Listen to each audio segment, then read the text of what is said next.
Classical Conversations presents Refining Rhetoric with CEO Robert Bortins, a podcast where faith, business, politics, and classical education meet. Join us as we use the classical tools of rhetoric to seek truth in every arena of life. Hello and welcome back to another episode of Refining Rhetoric. Today, my guest is State Rep Jamie Green. She is in Michigan. She is serving in her first term, first elected November of 2022, and she serves in the 65th House District. But more importantly, she was a Classical Conversations representative for 5 years, formerly in the Navy as a cryptologist. But we probably won't talk about Bitcoin today, but just very interesting there. And you turned down a full ride to Central Michigan to do that. And you are the vice chair of the House Education Committee. And you serve on energy, communications and technology, government operations committees, and you're part of the leadership team for the House Republicans and the caucus vice chair. So seems like you were well prepared for what you're doing now, Jamie. So welcome to the show. Thank you so much for having me, Robert. Now, before we get started, I'd love for you to share a little bit about your background and what really prompted you to run for state government as well. Yes. So thank you for having me on the show. I really appreciate it. It's kind of exciting to see full circle being a homeschool mom and a support representative for Classical Conversations. And my son downstairs is in Challenge 3. He is working on he's leading Hamlet the next Monday at Community, and he's got the dogs keeping them quiet. So it's really a blessing and quite an honor to be here. So how I got to where I am today, I'll move backwards. So I served on the Richmond City Council for 11 years while homeschooling my children. And that was my primary role in my family, was educating my children and also working in local government. And how I got into local government is I was on the Parks and Rec Board and the Economic Development Commission, and I really wanted a skate park. And I found that unless you're the decision maker, things don't always happen. And that is actually also what led me to be a state representative, is during the COVID lockdowns and watching our public school kids not get that valuable education that they really deserve, and watching my children just excel during that time period. Really, God just stirred my heart in an incredible way and really parted the Red Sea, because it was going to be impossible for me to homeschool and then also run as state representative. Now, granted, my kids are now in the challenge levels. They don't need me as much. And so that's what part of that was, God just orchestrating that opportunity and the stirring in my heart to be called to run for state representative and then run a campaign very successfully and really handedly winning the election, both in my primary and my general election. And then God continues to usher that way through.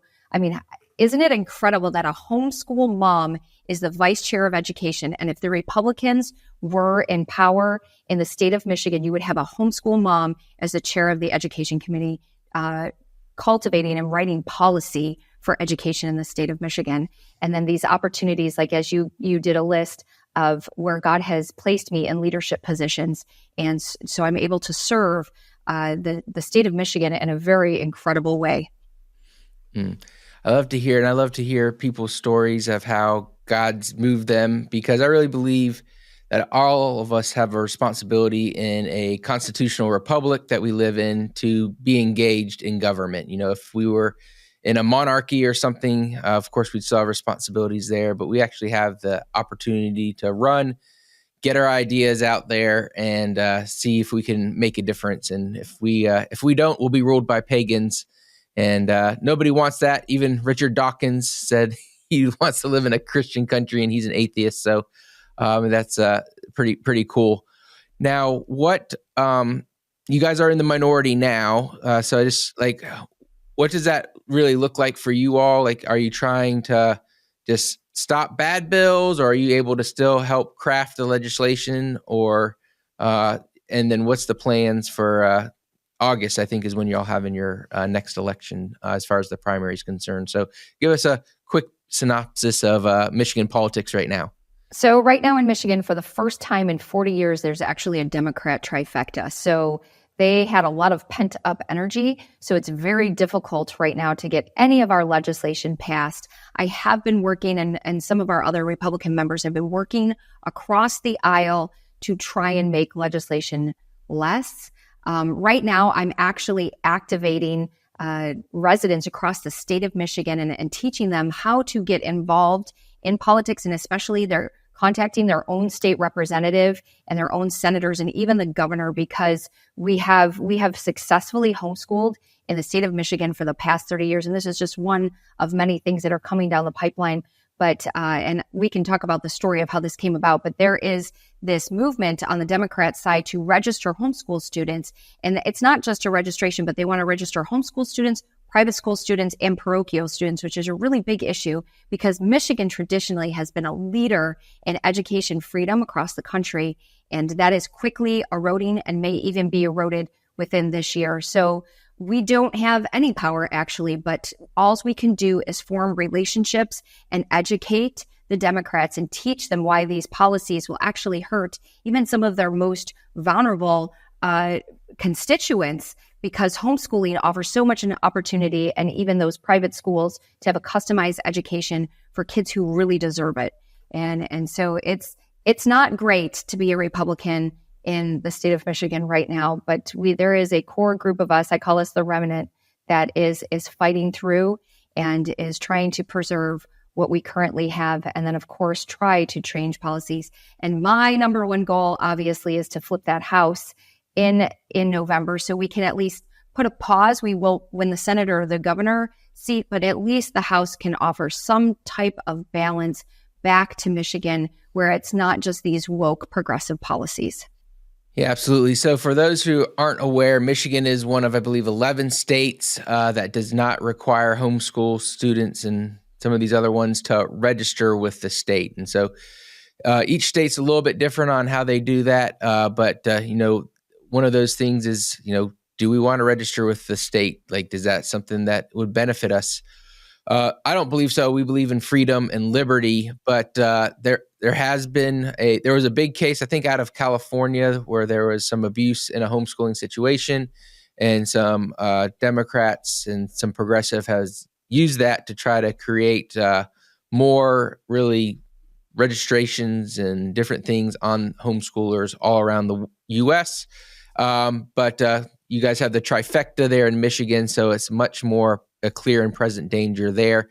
Last December, Dana Nessel, the Attorney General of Michigan, tweeted, "The homeschooling environment allowed abuse in the floor home to go unnoticed. Implementing monitoring mechanisms is crucial to ensure that all children, including those homeschooled, receive necessary protections," which is always interesting to me when the globalists want to monitor homeschooling. And of course, this is a terrible situation that happened in the floor home, but these guidelines wouldn't have necessarily stopped it. And in our public school system, 40% of kids report being bullied. So in their own system, we have significant corruption. Of course, only 30% probably can read at grade level or do math at grade level if Michigan's anything like the rest of the country. So, what are you seeing kind of behind the scenes or hearing from Michigan Democrats and just the legislation that they're trying to do to homeschoolers? Can you tell us a little bit more about that? Yes. Well, first off, Michigan's reading, writing, and arithmetic is actually significantly lower. We're like in 47 in the country with those. So, and also don't forget the 13% of kids that are sexually abused by either staff or school administration in the public school. So here's the interesting fact is you mentioned the Flore family. Well, the Detroit News has done a deep dive and investigation of what the Attorney General, Dana Nessel, has done. And everything that she said, following up by what Representative Kolazar, who is my counterpart on the Democrat side, the education chair, is completely based on a false premise. So actually, it has now been revealed that everything that the Attorney General was claiming with those two families was not even correct. And CPS workers have lied. And it's been quite an incredible story. And it's almost surreal and unreal how even their own children have been coming out and defending them on the false premise that this is based on. So it's not even a logical argument. So to double down, Representative Kolazar actually came out and said that it's time to support Michigan students and that Michigan cannot allow this loophole to continue. So I just want to back up, though, as a year ago when I first came on as state representative, I actually had an agreement with Representative Kolazar on, hey, I know you guys are in power now. There's a lot of things you want to do with teacher union stuff and educate teacher stuff, like a whole bunch of teacher stuff that they just wanted to take care of. I was like, I'm going to do your typical Republican thing and I'm going to make some grumblings. But you know what? Just keep hands off homeschooling. We're successfully doing it for the past 30 years. And he actually made a commitment, not only to me, but also our statewide homeschool organization, Mission, the Michigan Christian Homeschool Network. He even met with them and said that he would have hands off of homeschooling. But ever since Dana Nessel has done that tweet in December, it has been a wild ride educating the residents of Michigan of what's happening. And then now they have I have seen draft legislation, so it does exist. And I have even been told that more exist on the Senate and the House side. So it's kind of interesting that first off, everything that they want to register homeschoolers with is based on a false premise. But then the state school board superintendent extended that to that's the parochial school and the private school. And see, in Michigan, we have something called a unique individual, like a UIC, unique individual code. So these codes get assigned to every child. So it's not just that they want to register, but then assigning this unique individual code to children will track everything. It will track other academics, behaviors and it's incredible the data that they have on the public COVID vaccination. Yeah, absolutely. Their health records are all in there as well. It's crazy what the public school students already have this data, but now they want to loop in other children as well. And this has actually made national news because I think it was the Washington, I want to get the one right. It's the Washington Post is the one who actually has also been pushing for this and contacting Michigan legislators like, hey, Democrats, you should know what's going on in your own state. Here's the thing, though. Putting children on a list is not going to prevent abuse. So people, just because of how they choose to educate their children doesn't determine whether they're going to be abused or not. Because parents who are horrible people and they should be prosecuted to the fullest extent of the law if found guilty, there are people who just are not nice and they are going to hurt children. So whether they're in a private school or a homeschool situation is not going to matter, and putting them on a list will not actually save them. So that's the crazy thing is they should go back. Actually, they should take some challenge fee, courses and logic and maybe understand how things happened and the if-then statements and make sure that their statements aren't false and they're actually true, because there's so many fallacies on top of it built in these arguments. And it's really disappointing that people don't think logically, because we want children to be safe.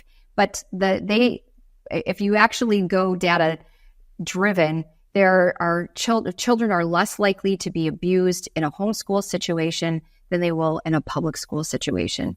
And it's unfortunate that they're going to want to do this, because we know, and we've seen in other states, it just starts with a registration, then it goes with curriculum. And I remember being in CC, watching CC change when California started doing their egregious activity for tracking homeschool students. And I certainly don't want that to happen in Michigan. And so we're doing everything we can to preserve these freedoms, even partnering with outside organizations, Citizens for Traditional Values, Assault and Light Global, James Moffitt, some real heavy hitters in the Christian community. And I've been traveling the state, working with other organizations on educating parents and just regular citizens on how important it is to establish those relationships with your state representatives, with your state senators, and even those state departments, and letting them know who you are and not take that fear out of what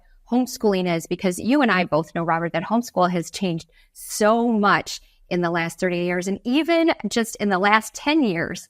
And it's incredible how it's grown, and just watching the children flourish in a homeschool environment and a better education environment. And even we talk about workforce development, that these kids, when they graduate or when their parents decide that they're done, are workforce ready.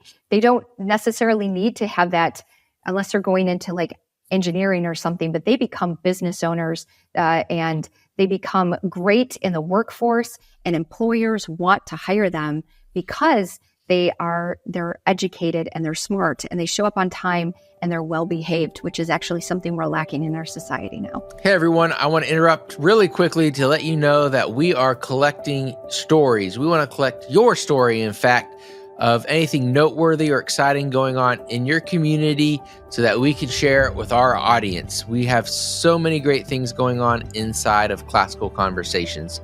So please share your story with us at classicalconversations.com/celebrate-together. That is classicalconversations.com/celebrate-together. And we would love to share your story with the broader community. All right, let's jump back into the show. Well, absolutely. Well, their definition of good behavior is a little bit different than maybe the classical definition of good behavior. Yeah. And one of the things that kind of piqued my interest as just a classical educator, knowing that nothing is, a watertight bulkhead, is Washington Post is owned by Jeff Bezos, who actually makes his money in Amazon because the Washington Post is effectively bankrupt. But Amazon makes their money through AWS, which is to provide servers for databases.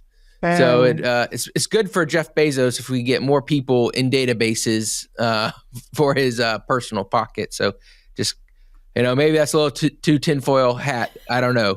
But the fact that Washington Post is, contacting Michigan about their laws is kind of They've very done interesting. 5 articles on us. It's incredible. And if you follow Israel Wayne is the vice president of the Michigan Homeschool Network, and he has been contacted multiple times, and you'll see this battle between Representative Kolazar and Israel Wayne unfold in the Washington Post, and you can clearly see the bias of the Washington Post. And even bringing back, there was Stephanie Chang, who is a senator, who her bill in the past was not only just to register children, but also to have like police officers come into our homes, check our homes, or the doctors to check, and like a much deeper, not just curriculum, but they want to look and see if they're safe, which is in Michigan. Our public schools kids get 3 months off. So there's 3 months that they are not in a public school setting. Police officers don't come and investigate their homes. So what is happening to those kids that are in public school in those 3 months? Should their homes be investigated? And it's just incredible to think that when is it the government can take care of children better than their own parents? And that thought is really disturbing to me as a parent, and especially as a believer, as a Christian, that the government believes that they can take better care of the kids than I can. Yeah, it's ludicrous. It's a crazy, and the fact is, I'll say the lunatic left has tried to kick the police out of schools, but they want them in your home if you're a homeschooler. Oh yes, that is crazy, especially with all the abuse and bullying and just the dangers of a normal government-run system. And so that's super sad. Now, I know the DeVos family is a big Michigan. They live in Michigan, right? Betsy DeVos and her family, and they're big donors. And she said, let's stop and rethink the definition of public education. Today, it's often defined as one type of school funded by taxpayers, controlled by the government. But if every student is part of the public, then every way and every place a student learns is ultimately of the benefit to the public. That should be the new definition of public education. And she said that on the Freedom Project. Now, would that Alex Newman, who is a CC dad in Florida, and he's a Fox News, he's on Fox News and writes for all sorts of different newspapers and his own publication, said, "Of course, if every form of education is public education because it benefits the public, it follows that the public is entitled to some say over that alleged public education." I don't want to get you in trouble with your funding mechanism, but if every student really is in this idea of public benefit, then shouldn't the police be able to come to our homes and check in on us just because all students are public students? Absolutely not. And I've met Betsy DeVos, and obviously, yes, she is a supporter of mine, and that family also supports the Great Lakes Education Project here in Michigan, at which I'm wondering if this was maybe taken out of context, because she is typically a education freedom supporter, and she's a big supporter of public charter schools. So, again, some people need to go back to logic and the fallacy detective, and maybe just we should just do a public service and have them take those Challenge B courses, because I'm trying to unpack actually what she said, that every place, I'm trying to remember, a student learns today is often defined as one type of school funded by taxpayers controlled by the government. But if every student is part of the public, then every way and every place a student learns is ultimately of the benefit to the public. That should be the new definition of public education. Maybe she wasn't even thinking of homeschooling. She was knowing her track record, and she was probably thinking of public charter schools, because there is an effort right now even in our own budget of defunding the charter school system that we have in Michigan, and which again hurts what the Democrats call their people, the most vulnerable people. Charter schools, like, I live in a very rural district of thousands of miles and acres and 3 counties, and I only have one charter school. And the charter schools are primarily in the inner cities. So the Democrats not supporting, and the charter schools perform better with less funding. So the outcomes with less money are significantly higher. And I would imagine that Betsy was trying to defend, and I guess I can't assume anything with Ms. DeVos, but there is a disparity in the government-run inner city schools will get 3 to 4 times more in dollars, with significantly lower performance outcomes than a charter school that's down the street with a fraction of the dollars. And I know they're pushing for those educational savings accounts, or the previously the voucher system, which we've seen unveiled in other states. But that is a slippery slope for homeschoolers to travel down, because on the flip side, putting my state legislator hat and not my homeschool mama hat on, it's with every taxpayer dollar, there should be accountability. And so if you're going to take money from the government, you should be held accountable for that government money. So I know homeschoolers, it can be a little bit pricey depending on what you want to do. There are creative ways to fund homeschooling, but I give this caution that I have that expectation as a state representative. If a dollar goes out, I'm going to want to see evidence that it was spent wisely. And so I, as a homeschool parent, would never take government funding, because I follow the law, because we do have homeschooling laws, in that we're required to teach certain subjects in the state of Michigan. But I do not want to submit my CC curriculum to the state of Michigan to look at my books, to look at my students' grades. That is me as a parent who has that right and authority over my child to educate the child that I deem that it should be. And so, again, those ESAs, those voucher systems are, I just give you caution. And I agree wholeheartedly. We have so many homeschoolers and homeschooling moms and dads who, maybe feel like the world around them is going crazy. They want to get involved in politics. Maybe they don't want to run. But what are some things that you would encourage homeschooling parents to do to get involved in their state and local government and helping good people like yourself get elected so that we aren't ruled by tyrants and pagans? So I would approach it again from a classical model. I usually, now that I have been a classical educator, approach everything with a classical mindset.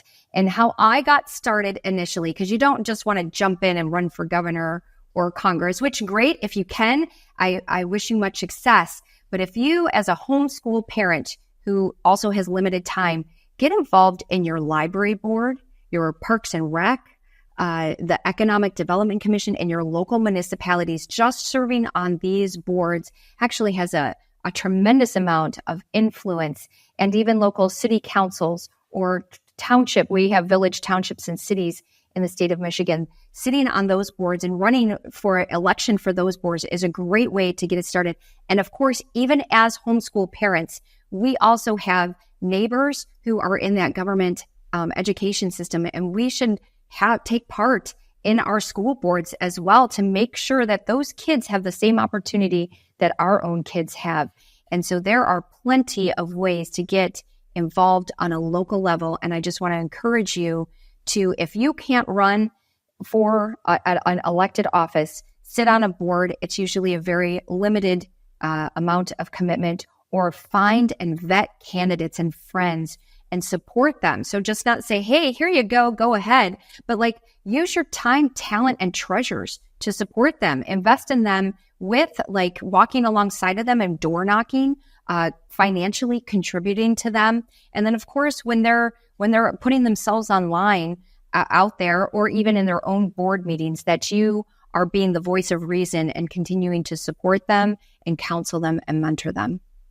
I couldn't agree more. And I just want to encourage everyone this election season that, in a representative republic, you get what you deserve. And right now, we can see the fruit or the lack thereof from our choices or our lack of involvement in the system. So, Representative Green, thank you so much for getting involved. Thank you for coming on the show today.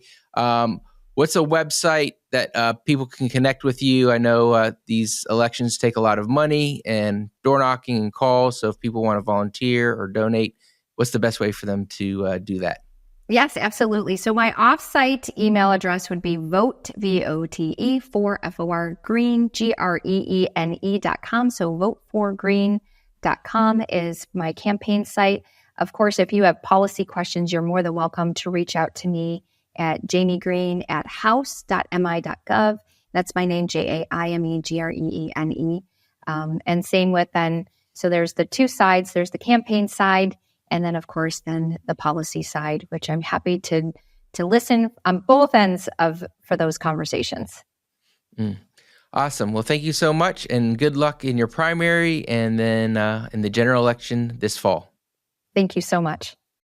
Wow, I really enjoyed catching up with Representative Green. It's just humbling to hear homeschooling parents who get involved in politics, who try to make a difference in their state and their country, and how really God's placed her in a spot that can protect homeschooling when we're being attacked. And it's just a good reminder that liberty is never going to just be there. We have to fight for it on a daily basis.